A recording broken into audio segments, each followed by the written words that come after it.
ফ্রিজে থাকা একটি আম দিয়ে এত সুন্দর বিকেলের চায়ের সাথে নাস্তা হিসেবে আমের রসবড়া বানানো একদম পসিবল। হ্যাঁ, একদম ঠিক।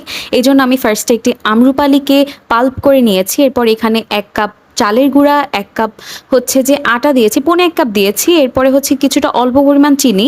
আপনারা চাইলে 1/3 কাপের বদলে আপনারা আপনাদের টেস্ট বাড অনুযায়ী নিতে পারেন। এরপরে কিছুটা বেকিং পাউডার, লবণ আর গুঁড়া দুধ।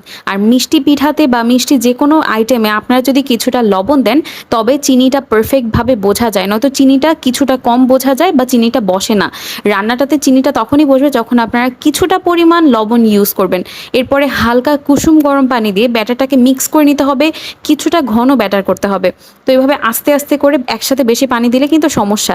আমি যেহেতু বিকেলের জন্য নাস্তার জন্য ইনস্ট্যান্ট বানাচ্ছি, তাই হচ্ছে আমি কোয়ান্টিটি বুঝে অল্প অল্প করে দিয়ে মিক্স করে নিচ্ছি। তো আমার এই ব্যাটারটা আমি সুন্দর করে মিক্স করে নেব। আপনারা চাইলে ফার্স্টে শুকনো উপকরণগুলো নিয়ে নিতে পারেন।